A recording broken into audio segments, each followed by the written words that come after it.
اس کتاب میں جو چیزیں ہم اس کو آسان بنا بنا کے آپ کو پہنچانے کی کوشش کر رہے ہیں۔ اور وجہ کیا ہے اس کتاب کو پڑھنے کی، اور صاحب کتاب کیا لکھتے ہیں؟ وہ یہ لکھتے ہیں کہ مجھے امید ہے کہ اس کتاب سے عزیمت اور استقلال کا درس حاصل کیا جا سکے گا، اور مشکل ترین حالات میں فرض کی ادائیگی کا حوصلہ پیدا ہوگا۔ اس کے پڑھنے سے اور مطالعے سے اپنے سب سے بڑے محسن صلی اللہ علیہ وسلم کی صحیح قدر دل میں پیدا ہوگی، نمائشی نہیں، صحیح قدر، ایک گہرا جذبہ پیدا ہوگا، ایک الوہیت، ایک والہیت اور عقیدت آپ کی ذات کے لیے پیدا ہوگی جو دین کے لیے مطلوب ہے۔ یہ محبت مطلوب ہے دین کے لیے، نہ کہ تماشا مطلوب ہے دین کے لیے۔ یہ محبت، اصل محبت، حقیقی محبت مطلوب ہے۔ یہ اندازہ کیا جا سکے گا کہ آج جس نور حق سے ہمارے سینے روشن ہیں، اس کو لانے والا کیسی کیسی آزمائشوں سے گزر کر اور کیسی کیسی مخالفتوں کا مقابلہ کر کے اور کیسے کیسے لٹیروں کے حملے کے زد پر آ کر اور خون اور آنسوؤں کے کیسے کیسے سمندر کو پار کر کے اسے ہم تک پہنچا سکا ہے۔ اس سے یہ شعور حاصل ہوگا کہ سچائی اور نیکی کے علمبرداروں کی راہ میں، سچائی اور نیکی کے جو علمبردار ہوتے ہیں ان کا راستہ جو ہے نا وہ کٹھن وادیوں سے گزرتا ہے۔ اور نعیم صدیقی یہاں پر ایک اتنا بہترین جملہ لکھتے ہیں، کہتے ہیں کہ اگر اس راہ کو، اس راستے کو جب نبی صلی اللہ علیہ وسلم جیسی مقبول اور بے مثال ہستی کے لیے کانٹوں سے صاف کر کے پھولوں کے فرش سے آراستہ نہیں کیا گیا، تو اب اور کس کے لیے کوئی ایسا خفیہ شارٹ کٹ نکال دیا جائے گا کہ آدمی اپنی گوشہ عافیت سے اٹھے تو بغیر پاؤں پر گرد پڑے سیدھا جنت میں جا پہنچے؟ یہ ممکن نہیں ہے، یہ ممکن نہیں ہے کہ اگر تو اس راستے کو بہت آسان کرنا ہوتا تو نبی صلی اللہ علیہ وسلم کے لیے آسان کیا جاتا، اس لیے کہ آپ کے جیسا انسان، بہترین اخلاق، بہترین سیرت و کردار والا اور انسانیت سے محبت کرنے والا دوسرا کوئی پیدا نہیں ہو سکتا۔ لیکن آپ کو پھر اس پرخطر وادی سے کیوں گزارا گیا؟ آپ کو اتنی گالیاں کیوں سہنی پڑیں؟ آپ کے اوپر تھوکا کیوں گیا؟ آپ کے اوپر اونٹ کی اوج کیوں لا کے رکھی گئی؟ آپ کا گلا کیوں گھوٹا گیا؟ یہ سب کچھ کیوں ہوا؟ اگر یہ آسانی کے ساتھ اسی طرح گھر میں بیٹھے بیٹھے اپنی جانمازوں پر اگر اللہ اللہ کرتے جنت حاصل کی جا سکتی تھی تو آپ نے وہی راستہ کیوں نہیں اختیار کیا؟ تو یہ ہے میرے اور آپ کے سمجھنے کی بات کہ یہ جس راستے کو ہم اور آپ، جس نبی صلی اللہ علیہ وسلم سے ہم اور آپ محبت کرتے ہیں، اس نے گھر بیٹھ کے اپنے کمروں میں اپنے بہترین گرم اور نرم بستر پر آرام نہیں کیا، آرام نہیں کیا۔ آپ نے ہر ظلم کے خلاف آواز اٹھائی ہے اور ہر کسی کو بدلنا چاہا ہے، اور آپ نے اس کا نتیجہ دیکھا ہے اپنی زندگی میں۔ تو نبی صلی اللہ علیہ وسلم کی جو سوانح ہیں، اس کی دکھ بھری داستان پڑھنے سے وہ ساری غلط فہمیاں اور من سمجھوتے کہ جن چیزوں سے انسان اپنے دل دماغ کو سمجھاتا ہے کافور ہو جاتے ہیں، یعنی اڑ جاتے ہیں، کہ جن کی وجہ سے آدمی کیا کرتا ہے؟ عافیت اور خدا پرستی کو جمع کیے امن چین سے پڑا رہتا ہے۔ عافیت اور خدا پرستی میں امن چین سے پڑا رہتا ہے۔ ہمیں سیرت نبی صلی اللہ علیہ وسلم کی روشنی میں دیکھنا چاہیے کہ اگر وہ سنگ میل کہیں دکھائی نہیں دیتے، وہ نشان راہ سامنے نہیں آتے، کہ اگر وہ سنگ میل کہیں دکھائی نہیں دیتے اور وہ نشان راہ سامنے نہیں آتے، وہ موڑ اور نشیب و فراز پیش نہیں آتے، وہ کانٹے اور پتھر راستے میں نہیں پڑتے، اور وہ انسان کو ٹھوکریں نہیں لگتی، وہ چرکے نہیں آتے جن کے تذکرے سے قرآن کی صفحات اور سیرت کے ابواب بھرے ہوئے ہیں، تو ہمیں اپنی سفر کی سمت کو دیکھنا پڑے گا، اپنی منزل مقصود پر نظر کرنی پڑے گی اور اپنے راہ عمل پر نظر ثانی کرنی پڑے گی۔ کہیں ایسا تو نہیں کہ ہم جس راستے چل پڑے ہیں وہ کیا ہے، وہ کہیں اور جاتا ہے، وہ کہیں اور جاتا ہے۔ اس کے مطالعے سے ہر مسلمان پہلے سے خبردار ہو جائے گا، اور ہو سکتا ہے کہ اس امت میں جب کبھی کوئی شخص یا گروہ یا جماعت یا گروپ دعوت نبوی صلی اللہ علیہ وسلم کو لے کر اٹھے گا اور اسی طریقے پر کام کرنا چاہے گا، تو اس کے خلاف کیا ہوگا؟ مذاق، اس کی تذلیل کی جائے گی، اس کو گالیاں ملیں گی، اس کو الزام تراشی ملے گی، اس کو نکتہ چینی ملے گی، اس کے خلاف جھوٹے پروپیگنڈے کیے جائیں گے، سازش اور شرارت ملے گی، ساری چیزیں ملیں گی جو اس کام کے کرنے والوں کو ملتی ہیں۔ یہ سنت رسول ہے، یہ سنت رسول ہے۔ ایک دفعہ کسی نے کہا، مولانا مودودی رحم اللہ کے خلاف ایک جلوس نکلا اور لوگ مولانا مودودی رحم اللہ کو گالیاں دے رہے تھے، اور ہمیں ابھی تک بہت افسوس ہے کہ ایک مسلمان ملک میں ہوتے ہوئے یہ سب کچھ ہوا۔ اور آپ کو پتہ ہے مسلمانوں سے ہی مسلمانوں کو بہت زیادہ نقصان ہوا ہے، سارے جتنے امام گزرے ہیں سبوں کے ساتھ کیا کیا واقعات گزرے ہیں۔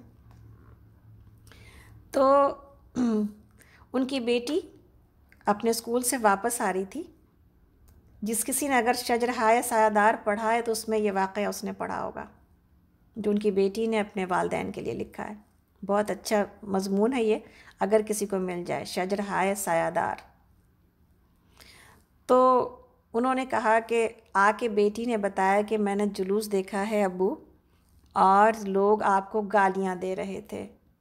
تو کہتی ہیں کہ میرے ابو مسکرانے لگے، تو میں نے یہ کہا کہ آپ مسکرا تو ایسے رہے ہیں جیسے کہ آپ کو پھولوں کے ہار پہنائے جا رہے ہیں، آپ تو ایسے خوش ہو رہے ہیں جیسے آپ کو پھولوں کے ہار پہنائے جا رہے ہیں۔ تو آپ نے مسکراتے ہوئے کہا کہ یہ گالیاں تو رسول نے کھائی ہیں، اور یہ سنت رسول ہے، تو یہ راستہ صحیح ہے جس پہ چلا جا رہا ہے،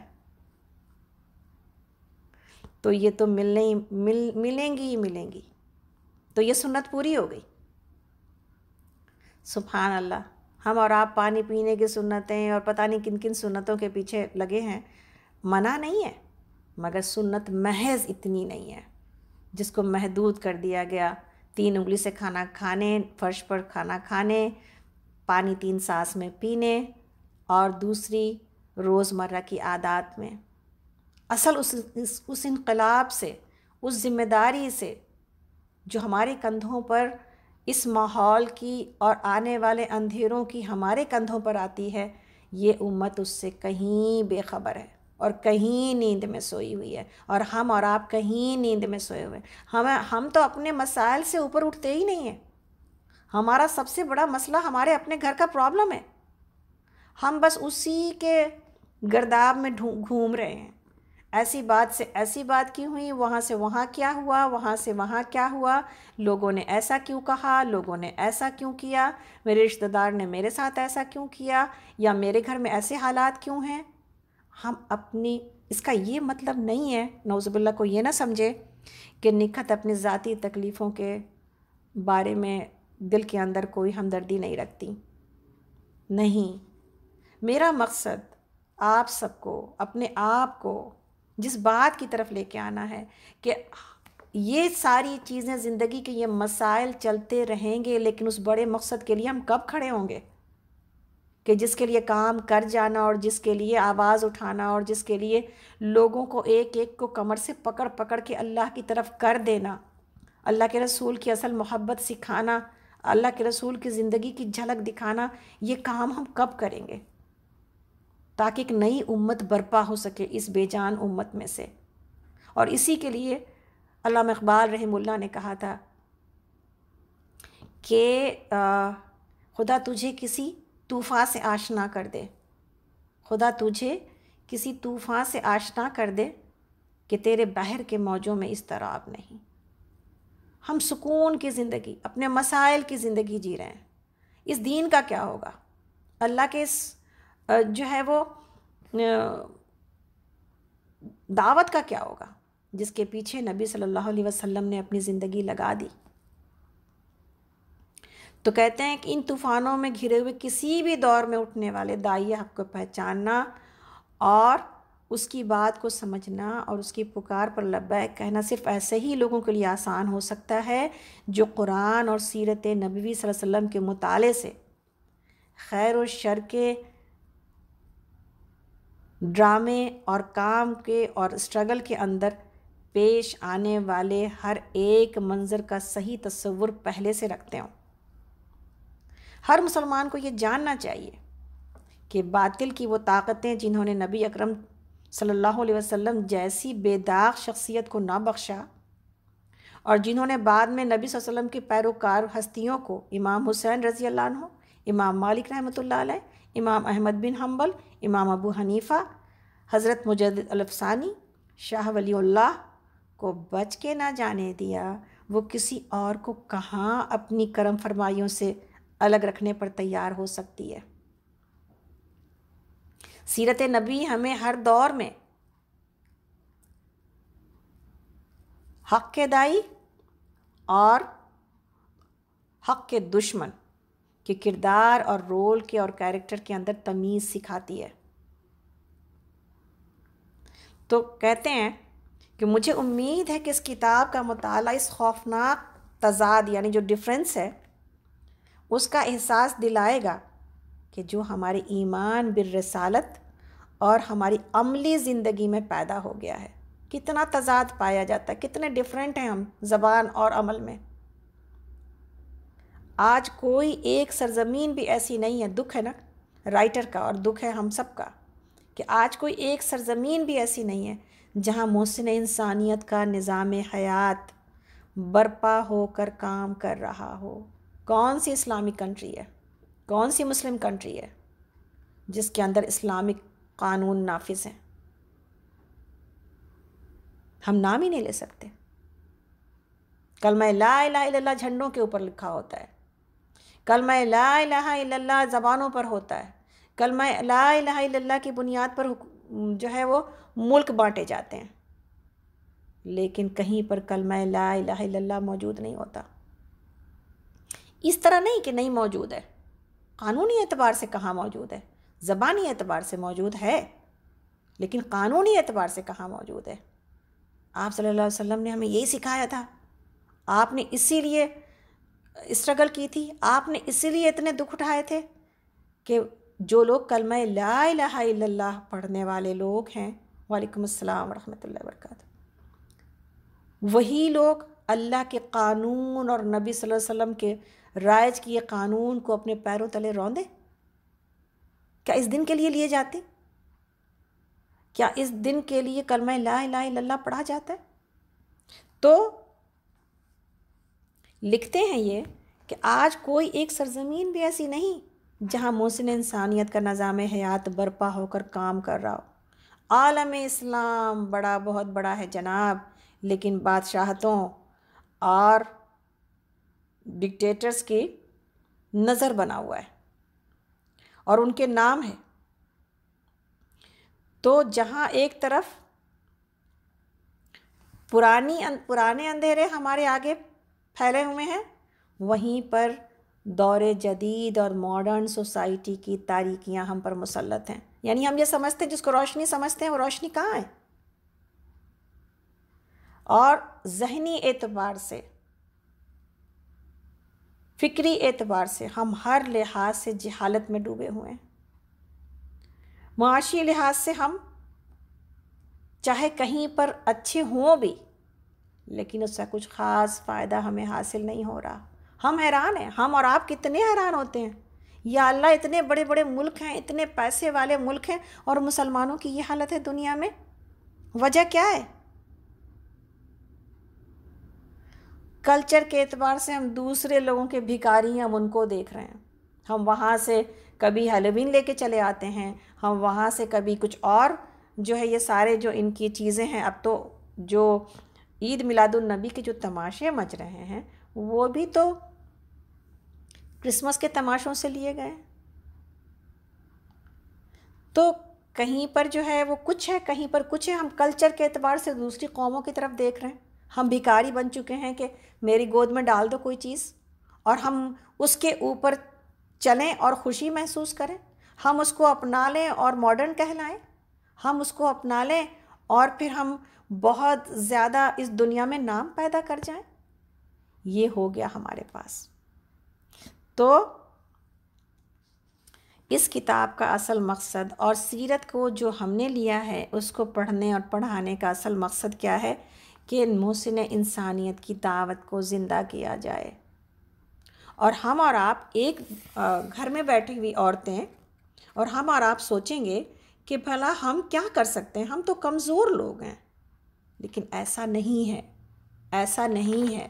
اور ہمیشہ شکر الحمدللہ رب العالمین، ہم آج جس دور میں ہم ایک نام لے سکتے ہیں جس نے اللہ کے اس کتاب کو اور نبی صلی اللہ علیہ وسلم کی سنت کو اور اس انقلاب کو برپا کرنے کی کوشش کی ہے، اور عورتوں کے ذریعے ہی کی ہے. عورتوں کے ذریعے ہی کی ہے. زندگیاں بدل گئی ہیں، لوگ بدل رہے ہیں، سوسائٹی بدل رہی ہے. ہم اور آپ بدل سکتے ہیں. ہم اور آپ کھڑے ہوں اور سیکھیں اور سکھائیں تو بہت کچھ کیا جا سکتا ہے.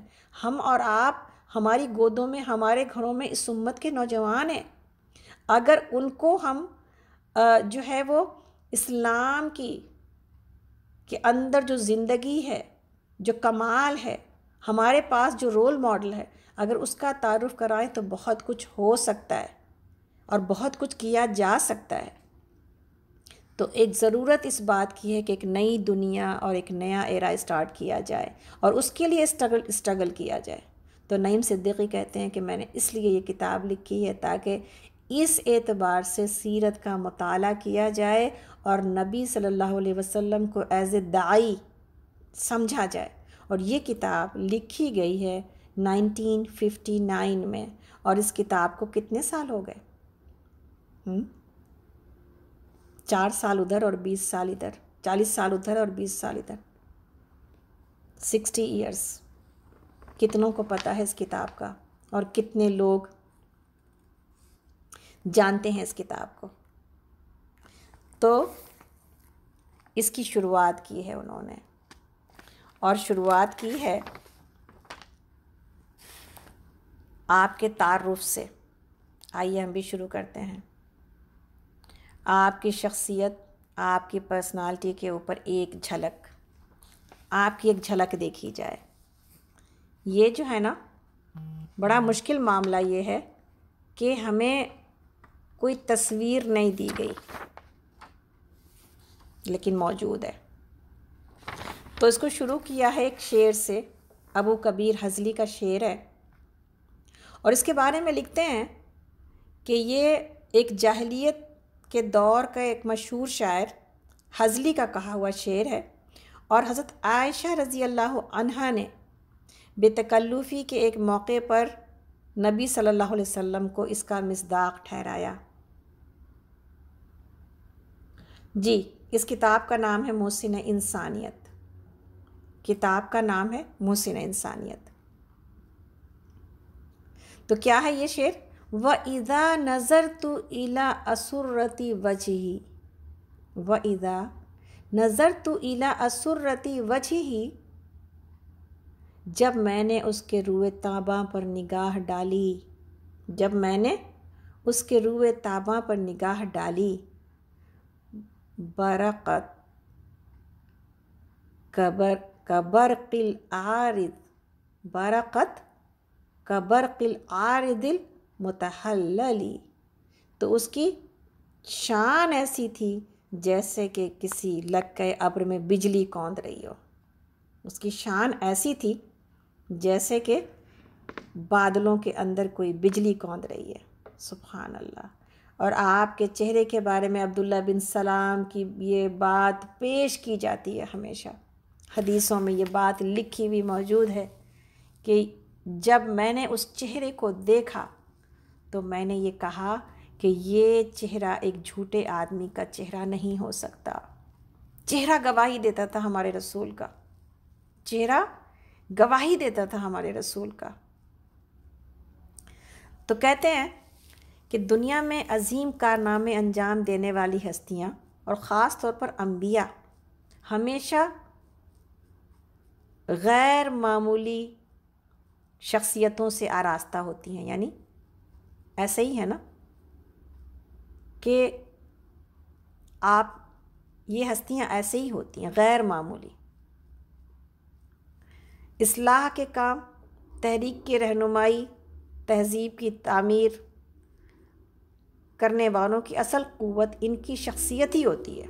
خاص طور پر یہ ان کی پرسنالٹی ایسی ہوتی ہے جو خاص طرح کے فکر سے بنتی ہے۔ تو سیرت پاک کے مطالعے کا ایک مقصد یہ بھی ہے کہ آپ کی شخصیت کو سمجھا جائے، آپ کیسے تھے دیکھنے میں۔ کسی بھی شخصیت کو سمجھنے میں اس کی وجاہت بڑی مددگار ہوتی ہے اور بہت مدد دیتی ہے۔ آدمی کا سراپا یعنی اس کی پرسنالٹی، اس کے بدن کی ساخت یعنی اس کی بیلٹ، اس کے اعضاء کا تناسب اور اس کے ذہنی، اخلاقی اور جذباتی مرتبے کا آئینہ دار ہوتا ہے۔ خصوصاً چہرہ ایک ایسا آئینہ ہوتا ہے جس پر انسانی کردار اور کارناموں کی ساری داستان لکھی ہوتی ہے، اور اس پر نظر ڈالتے ہی انسان کے کسی مقام کا احساس ہونے لگ جاتا ہے۔ تو ہم جو بعد کے لوگ ہیں، ہمارے پاس مسئلہ کیا ہے، ہمارا المیہ کیا ہے کہ ہم اس دنیا کے سب سے بڑے انسان کا روئے زیبا یعنی آپ کا چہرہ ہمارے سامنے نہیں ہے۔ ایسا ہی ہے نا؟ اور نہ ہم سر کی آنکھوں سے یہ زیارت کا شرف حاصل کر سکے ہیں، اور ہم نبی صلی اللہ علیہ وسلم کے حسن جمال کی کچھ بھی جھلک اگر پا سکتے ہیں تو آپ کے پیغام اور آپ کے کارنامے کے آئینے میں ہی پا سکتے ہیں۔ نبی صلی اللہ علیہ وسلم کی کوئی حقیقی شبیہ بھی موجود نہیں ہے یا تصویر موجود نہیں ہے۔ خود ہی نبی صلی اللہ علیہ وسلم نے امت کو اس سے باز رکھا ہے نا، اس لیے کہ تصویر کا فتنہ شرک تک لے جاتا ہے انسان کو۔ نبی صلی اللہ علیہ وسلم کی اگر کوئی تصویر موجود ہوتی تو نہ جانے اس کے ساتھ کیا کیا کرامات اور اعجاز منسوب کر دیے جاتے، اور اس کے اعزاز کے لیے کیسی کیسی رسمیں نمودار ہو چکی ہوتی، بلکہ دور نہ تھی یہ بات کہ اس کی پوجا ہی کرنا لوگ شروع کر دیتے۔ تو لیکن الحمدللہ رب العالمین کہ اللہ رب العالمین نے روایتوں میں اور صحابہ کے کلام کے اندر نبی صلی اللہ علیہ وسلم کی شبیہ کو ہمارے لیے اور بعد کے آنے والی امتوں کے لیے زندہ رکھا ہے، اور ان تمام روایات کو محفوظ حالت میں ہم تک پہنچایا ہے۔ تو وہ جو لفظی شبیہ ہے یعنی آپ کی تصویر لفظوں میں، وہ یہاں پر رائٹر نے اور نعیم صدیقی نے پیش کی ہے تاکہ ہم اور آپ نبی کریم صلی اللہ علیہ وسلم کے کردار کا مطالعہ کرنے سے پہلے اس عظیم انسان کی ایک جھلک دیکھ لیں۔ گویا کہ یہ آپ سے ایک ملاقات ہے، اور کیا ہے؟ آپ کا تعارف ہے، آپ کا تعارف ہے۔ نبی کریم صلی اللہ علیہ وسلم کے چہرہ، آپ کے قد و قامت، آپ کے خد و خال، چال ڈھال اور وجاہت کا جو عکس یعنی جو تصویر صدیوں کے پردوں سے چھن کر ہم تک پہنچی ہے، وہ ایک ایسے انسان کا تصور دلاتا ہے جو ذہانت، شجاعت، صبر اور استقامت، راستی اور دیانت، اعلیٰ ظرفی، سخاوت، فض شناسی، وقار اور انکساری اور فصاحت و بلاغت جیسے اوصاف جس کے اندر جمع کر دیے گئے تھے۔ بلکہ یہ کہنا چاہیے کہ نبی صلی اللہ علیہ وسلم کے جسمانی نقشے میں نبوت کی روح کو دیکھا جا سکتا ہے اور اس کے جلوے کو اور اس کی جھلک کو دیکھا جا سکتا ہے۔ اور آپ کا ایک ارشاد آپ ہی کی اس تصویر کی نمائندگی کرتا ہے کہ آپ نے کہا کہ اللہ کا تقوی ہی چہروں کو روشن کرتا ہے، تو آپ کے چہرے پر جو روشنی تھی وہ اللہ کے تقوی کی تھی۔ آئیے آپ کی ایک جھلک دیکھتے ہیں۔ عبداللہ بن سلام جو کہ یہود کے بڑے عالم تھے، جن کا نام حسین تھا، اور نبی صلی اللہ علیہ وسلم کے مدینہ آنے پر آپ کو دیکھنے گئے، اور دیکھتے ہی ان کو جو تاثر ہوا بعد میں انہوں نے ان الفاظ میں بیان کیا اور ایمان لائے اور عبداللہ نام تجویز ہوا۔ اور انہی کی وہ بات ہم نے آپ کو شروع میں بتائی تھی، جو مشہور آپ کی بات ہے، جو آپ نے نبی صلی اللہ علیہ وسلم کا تعارف کرایا ہے، وہ کیا ہے؟ کہتے ہیں میں نے جو ہی نبی صلی اللہ علیہ وسلم کو دیکھا تو فوراً سمجھ لیا کہ آپ صلی اللہ علیہ وسلم کا چہرہ ایک جھوٹے آدمی کا چہرہ نہیں ہو سکتا، ایک جھوٹے آدمی کا چہرہ نہیں ہو سکتا۔ اللہ اکبر۔ اور یہی ایمان کی پہلی کلی تھی جو کھلی آپ کے دل کے اندر۔ سبحان اللہ، چہرہ دیکھ کے لوگوں کے دل بدل جاتے تھے۔ دوسری ابو رمثا تیمی کا ہے، کہتے ہیں میں اپنے بیٹے کو ساتھ لے کر حاضر ہوا تو لوگوں نے دکھایا کہ یہ ہیں اللہ کے رسول، اور دیکھتے ہی میں نے کہا کہ واقعی یہ اللہ کے نبی ہیں۔ یعنی سبحان اللہ، دیکھنے والا محبت میں گرفتار ہو جاتا تھا اور گواہی دے دیتا تھا کہ یہ اللہ کے نبی ہیں۔ اور ایک معزز خاتون، ایک ایسی خاتون، اس نے ایک بات کہی، اور کیا کہا؟ اور اس کا واقعہ کیا ہے کہ مدینہ میں ایک تجارتی قافلہ آیا اور شہر سے باہر ٹھہرا، تو نبی صلی اللہ علیہ وسلم کا اتفاقاً اس طرف گزر ہوا تو ایک اونٹ کا سودا کر لیا، اور یہ کہہ کر اونٹ ساتھ لے آئے کہ قیمت بھجوائے دیتا ہوں۔ بعد میں قافلے والوں کو تشویش ہوئی کہ بغیر پہچان کے معاملہ کر لیا۔ اس پر سردار قافلہ کی خاتون نے فقرہ کہا، اور یہ فقرہ طارق بن عبداللہ نے بیان کیا جو خود قافلے میں شریک تھے۔ اور اس خاتون نے کیا کہا کہ مطمئن رہو، میں نے اس شخص کا چہرہ دیکھا تھا، اطمینان رکھو، میں نے اس شخص کا چہرہ دیکھا تھا جو 14ویں رات کے چاند کی طرح روشن تھا، وہ کبھی تمہارے ساتھ بدمعاملگی کرنے والا شخص نہیں ہو سکتا، یعنی اپنے وعدے سے نہیں پھرے گا۔ اگر ایسا آدمی اونٹ کی رقم ادا نہ کرے تو میں اپنے پاس سے ادا کر دوں گی، اور بعد میں نبی صلی اللہ علیہ وسلم نے طے شدہ قیمت سے زیادہ مقدار میں کھجوریں بھیجوائیں اس جو ہے وہ بیچنے والے کو جس کا اونٹ آپ لے کر گئے تھے۔ ابو قرصافہ کی والدہ اور خالہ نے کیا کہا آپ صلی اللہ علیہ وسلم کے بارے میں کہ ہم نے ایسا خوبرو شخص اور نہیں دیکھا، یعنی کوئی دوسرا نہیں دیکھا، ہم نے اس کے چہرے سے روشنی سی نکلتی دیکھی ہے۔ سبحان اللہ۔ ابو ہریرہ رضی اللہ عنہ نے کیا کہا؟ آپ نے کہا کہ نبی صلی اللہ علیہ وسلم سے زیادہ خوبرو یعنی خوبصورت کسی اور کو نہیں دیکھا، ایسا لگتا گویا آفتاب چمک رہا ہے، ایسا لگتا گویا آفتاب چمک رہا ہے۔ ہمیں امید ہے کہ آپ سب اس کو محسوس کر رہے ہوں گے اور ویژولائز کر رہے ہوں گے کہ دل کی آنکھوں سے دیکھنے کی ضرورت ہے اپنے نبی صلی اللہ علیہ وسلم کو، اور یہ تمام باتیں ہمیں دل کو آنکھیں عطا کرتی ہیں کہ تاکہ ہم اپنے نبی کی جھلک دیکھ سکیں انشاءاللہ۔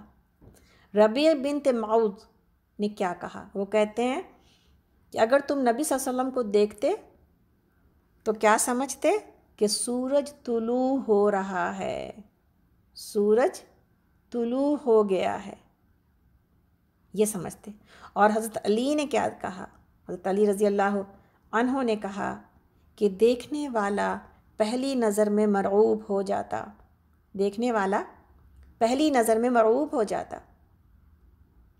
اور حضرت جابر بن سمرہ کی بڑی مشہور روایت ہے، اور آپ نے کیا کہا؟ آپ نے بہت ساری چیزوں کو ایکسپلین کیا ہے نبی صلی اللہ علیہ وسلم کے، اور یہاں پر آپ نے آپ کی وجاہت کو ایکسپلین کیا ہے کہتے ہیں کہ میں ایک مرتبہ چاندنی رات میں نبی کریم صلی اللہ علیہ وسلم کو دیکھ رہا تھا۔ آپ اس وقت سرخ جوڑا زیب تن کیے ہوئے تھے۔ آپ اس وقت سرخ جوڑا زیب تن کیے ہوئے تھے، اور آپ کو پتہ ہے مردوں کو سرخ لباس منع ہے، لیکن اگر اس کے اندر سرخی کی دھاری پائی جائے، کچھ ڈیزائن پایا جائے تو پھر اجازت ہے۔ اس لیے کوئی اس حدیث سے یہ نہ غلط فہمی کا شکار ہو جائے کہ آپ نے سرخ جوڑا پہن رکھا تھا، بلکہ آپ نے ایک سرخی دھاری والا ایک لباس پہن رکھا تھا، اور چونکہ رات کا وقت ہے اس لیے آپ نے، حضرت جابر بن سمرہ نے اس کو سرخی کہا ہے۔ تو کہتے ہیں کہ آپ اس وقت سرخ جوڑا زیب تن کیے ہوئے تھے۔ میں کبھی چاند کو دیکھتا تھا اور کبھی آپ کو۔ آخر کار بالآخر میں اس فیصلے پر پہنچا کہ حضور اکرم صلی اللہ علیہ وسلم چاند سے کہیں زیادہ حسین ہیں۔ آپ چاند سے کہیں زیادہ حسین ہیں، سبحان اللہ۔ اور کعب بن مالک نے کہا کہ خوشی میں نبی صلی اللہ علیہ وسلم کا چہرہ ایسا چمکتا گویا چاند کا ٹکڑا ہے۔ اسی چمک کو دیکھ کر ہم آپ کی خوشی کو پہچان جاتے تھے۔ اسی چمک کو دیکھ کر ہم آپ کی خوشی کو پہچان جاتے تھے۔ ہند بن ابی حالہ نے کہا کہ چہرے پر چاند کی سی چمک تھی، چہرے پر چاند کی سی چمک تھی۔ اب چہرے کا شیپ کیسا تھا؟ برا بن عازب رضی اللہ عنہ کہتے ہیں بدر کی طرح، یعنی چاند کی طرح گولائی لیے ہوئے۔ حضرت علی رضی اللہ عنہ کہتے ہیں چہرہ بالکل گول نہیں تھا، ہلکی گولائی لیے ہوئے تھا۔ چہرہ بالکل گول نہیں تھا بلکہ ہلکی گولائی لیے ہوئے تھا۔ اور ہند بن ابی حالہ کہتے ہیں کہ پیشانی کشادہ یعنی اونچی پیشانی، ابرو خمدار یعنی آئی بروز جو ہے وہ شیپ میں باریک اور گنجان، یعنی گھنے آئی بروز تھے نبی صلی اللہ علیہ وسلم کے، اور دونوں جدا جدا، دونوں ملے ہوئے نہیں تھے، دونوں جدا جدا، اور دونوں کے درمیان میں ایک رگ کا ابھار جو غصہ آنے پر نمایاں ہو جاتا۔ دونوں کے درمیان ایک رگ کا ابھار جو غصہ آنے پر واضح ہو جاتا تھا۔ مسرت یعنی خوشی پیشانی سے جھلکتی تھی۔ کعب بن مالک نے کہا آپ کی رنگت کیسی تھی؟ حضرت انس رضی اللہ عنہ فرماتے ہیں رنگت نہ چونے کی طرح سفیدی نہ سانولا پن، بلکہ گندم گوں جس میں سفیدی غالب تھی، یعنی ایسا کلر جس میں سفیدی غالب تھی، یعنی سفیدی زیادہ پائی جاتی تھی۔ حضرت علی نے کہا رضی اللہ عنہ نے سفید سرخی مائل، آپ کی رنگت سفید تھی سرخی مائل، اور یعنی ریڈ کلر کی، اور جیسے بلش ہوتا ہے نا چہرے کے اوپر، اسی طرح ابو طفیل کہتے ہیں کہ سفید مگر ملاحت دار، ایک سفیدی ہوتی ہے جو آپ کو اچھی نہیں لگتی، بالکل سفید بے جان سا رنگ ہوتا ہے، لیکن ایک سفیدی ہوتی جس کے اندر خوبصورتی ہوتی ہے۔ نبی صلی اللہ علیہ وسلم کی رنگت ایسی سفید تھی۔ ہند بن ابی حالہ کہتے ہیں سفید چمکدار، اور حضرت ابو ہریرہ رضی اللہ عنہ کا بیان جو خوبصورت ہے وہ آپ کو بتائیں، اور آپ نے کیا کہا گویا کہ چاندی سے بدن ڈھلا ہوا تھا۔ سبحان اللہ، گویا کہ چاندی سے بدن ڈھلا ہوا تھا، چاندی سے بنا ہوا تھا، اتنا خوبصورت نبی صلی اللہ علیہ وسلم کا جسم اور آپ کی رنگت تھی۔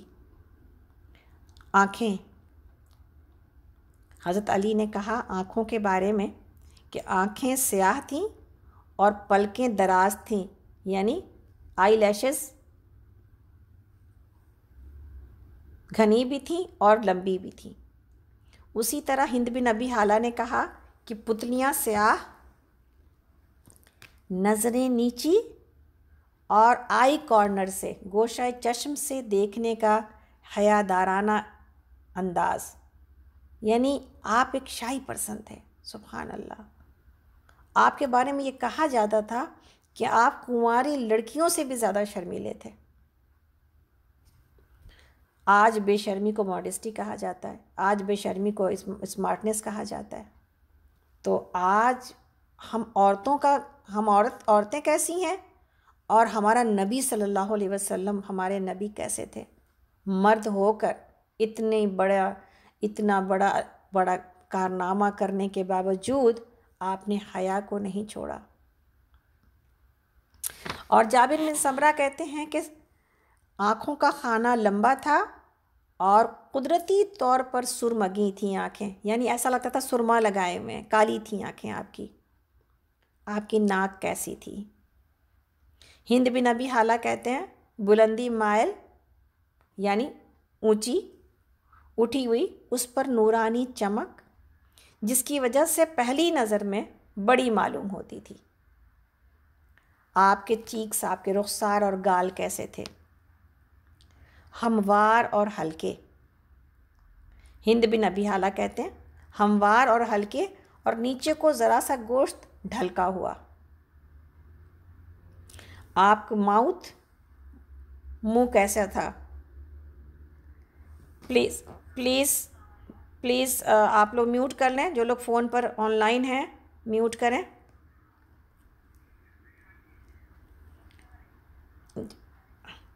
رئیسہ باجی پلیز میوٹ کریے اپنے فون کو۔ رئیسہ باجی پلیز میوٹ کریے اپنے فون کو۔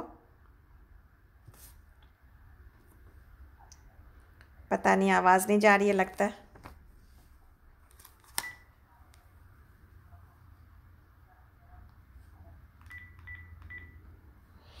رئیسہ باجی آپ پلیز میوٹ کریے تو تھوڑا فون کو، اس لیے کہ آپ کی آواز بہت چلیے۔ تو ماؤتھ کے بارے میں بات ہو رہی تھی، اور کیا بات پتہ چلی کہ آپ کے بارے میں ہند بن ابی حالہ نے کہا کہ جو آپ کا ماؤتھ تھا اور آپ کا دہن تھا وہ مناسب اعتبار سے تھا چوڑا، یعنی اتنا ہی کھلا تھا جو مناسب لگتا تھا آپ کے چہرے کے اوپر اور خوبصورت معلوم ہوتا تھا، یعنی اتنا کھلا ہوا نہیں تھا کہ جو برا لگتا، تو بالکل پروپورشنیٹ تھا۔ اسی طرح آپ کے دانت کیسے تھے؟ آپ کے دندان مبارک باریک، آبدار، اور سامنے کے دانتوں میں خوشنما ریخیں۔ حضرت ابن عباس نے کہا، حضرت انس رضی اللہ عنہ کہتے ہیں کہ جب آپ بات کرتے تو دانتوں سے چمک سی نکلتی معلوم ہوتی، چمکیلے تھے دانت آپ کے۔ ہند بن ابی حالہ نے کہا بالوں کے بارے میں، ریش کہ بھرپور اور گنجان بال، اور گردن پتلی لمبی جیسے مورتی کی طرح خوبصورتی سے تراشی گئی ہو، ہند بن ابی حالہ نے کہا، اور گردن کی رنگت چاندی جیسی اجلی اور خوشنما۔ تو انشاءاللہ تعالی ہم لوگ یہاں پر رکتے ہیں، آذان ہو جائے تو پھر ہم آگے چلیں گے، اور یہاں انشاءاللہ ہم آپ کی جھلک کو مکمل کریں گے انشاءاللہ تعالی۔